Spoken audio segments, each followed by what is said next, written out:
আসসালামু আলাইকুম। আমরা যারা চাকরি প্রত্যাশী আছি তাদের জন্য গুরুত্বপূর্ণ ইংলিশ, বাংলা এবং গণিতের সাজেশন। আমাদের কোন কোন অধ্যায়গুলো পড়তে হবে সেগুলো কিন্তু এখানে দেওয়া আছে।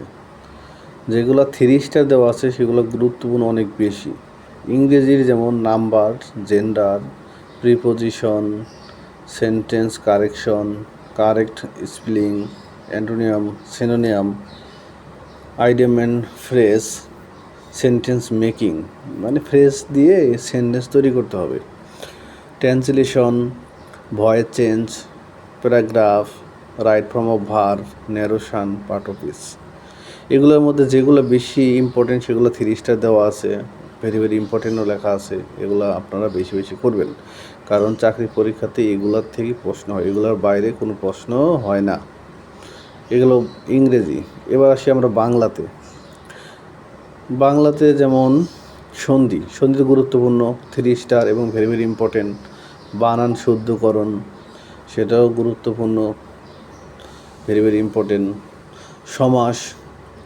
সমাসও অনেক গুরুত্বপূর্ণ, প্রতি পরীক্ষাতে আসে। কারক ও বিভক্তিও অনেক গুরুত্বপূর্ণ, প্রতি পরীক্ষাতে আসে। বাগধারাও আসে। অনুচ্ছেদ বলতে কি বাংলা থাকবে, এটা ইংলিশে ট্রান্সলেশন করতে হবে, এরকম কিছু আর কি। এক কথায় প্রকাশ, এটাও আসবে বারবার। বাংলা অনুবাদও আসে। ওই যে কিছু ভাব অনুবাদ আছে না, আক্ষরিক অনুবাদ না, ভাব অনুবাদগুলো আর কি। তারপর ভাব সম্প্রসারণ, ওটা অনেক চাকরি পরীক্ষা, লিখিত পরীক্ষাগুলোতে আসে। বাক্য শুদ্ধিকরণ, এটা তো আসবেই। বিপরীত শব্দ আসবে, সামর্থ্য শব্দ আসে।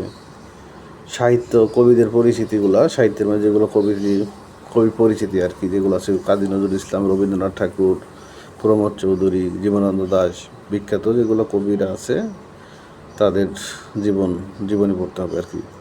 তারপরে শব্দার্থ বলতে কি, যে কোনটা কোন শব্দ, যেমন হচ্ছে তৎসম শব্দ কোনটা, অর্থ তৎসম কোনটা, খাঁটি বাংলা কোনগুলা, এগুলো আর কি। তারপরে চলে আসি আমরা গণিতে অনেক ইম্পর্টেন্ট। গণিতে আসলে এইভাবে অধ্যায়ভিত্তিক নাই, যেগুলা অঙ্কগুলো আসে বারবার অ্যানালাইসিস করে দেখা হয়েছে সেইগুলাই এখানে সাজেশনে আছে। যেমন রাস্তা ও বাগানের দৈর্ঘ্য, প্রস্থ, ক্ষেত্রফল নির্ণয়, এটা বেশি ইম্পর্টেন্ট, অনেক বেশি ইম্পর্টেন্ট। পরিমিতির অধ্যায় থেকে পাওয়া যায় আর কি। যেমন রাস্তার চারপাশে, মানে বাগানের চারপাশে রাস্তা আছে, তারপর রাস্তার দৈর্ঘ্য প্রস্থ নির্ণয় করতে বলে, কিংবা পুকুর আছে, পুকুরের আশেপাশে পার থাকে, এগুলো আর কি, এই জাতীয় অঙ্ক। তারপর হচ্ছে 2 নম্বর ক্রয় বিক্রয়, লাভ ক্ষতি, শতকরা, এগুলো অনেক ইম্পর্টেন্ট।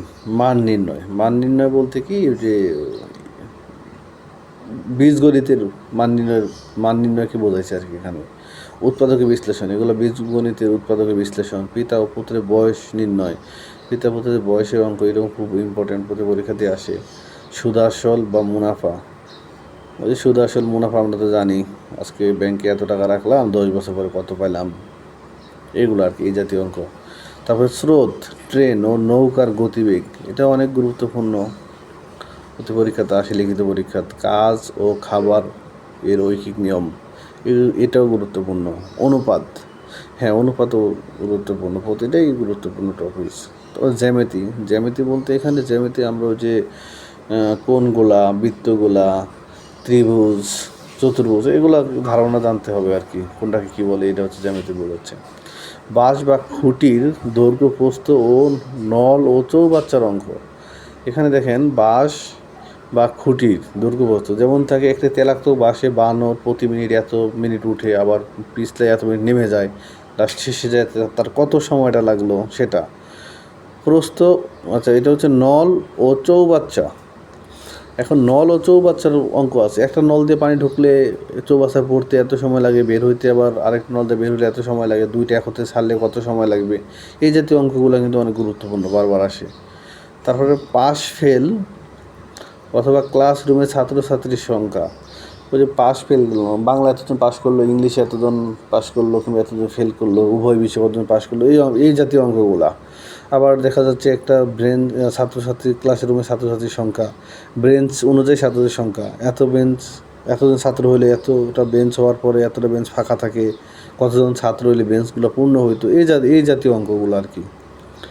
তারপরে আছে সাধারণ জ্ঞান, সেটা সাজেশন করা হয়নি, কারণ সাধারণ জ্ঞান তো এভাবে সাজেশন তো ফলো করবে না। বাংলাদেশ বিষয় বলি আন্তর্জাতিক দুইটা পার্ট থাকে, দুইটা পার্টের মধ্যে আন্তর্জাতিকগুলো পড়তে হবে, বাংলাদেশ বিষয়গুলো পড়তে হবে। আবার সম্প্রতি আরেকটা পার্ট আছে, সম্প্রতিগুলা বিগত যখন চাকরি পরীক্ষা হবে বিগত 6 মাসের কারেন্ট অ্যাফেয়ার্সের যে সম্প্রতিগুলো পড়লেই মোটামুটি হয়ে যাবে। বাংলাদেশ বিষয় বলি সেগুলো হচ্ছে বই দেখে বাংলাদেশ বিষয়ে একটা বই কিনে, আর সাম্প্রতিকগুলা বই কিনে যেগুলো আন্তর্জাতিক আর বাংলাদেশ বিষয় বলে একটা বই দেখে ভালো একটা বই ফলো করতে হবে। তো সেক্ষেত্রে সাইফুর রহমানের বইটা ফলো করা যেতে পারে। এটা মোটামুটি একটু শর্ট আছে, কিন্তু বেসিক জিনিসগুলোই এখানে মূল জিনিসগুলোই আছে আর কি। ঠিক আছে, সবাইকে এখানেই শেষ করলাম। ধন্যবাদ। আসসালামু আলাইকুম।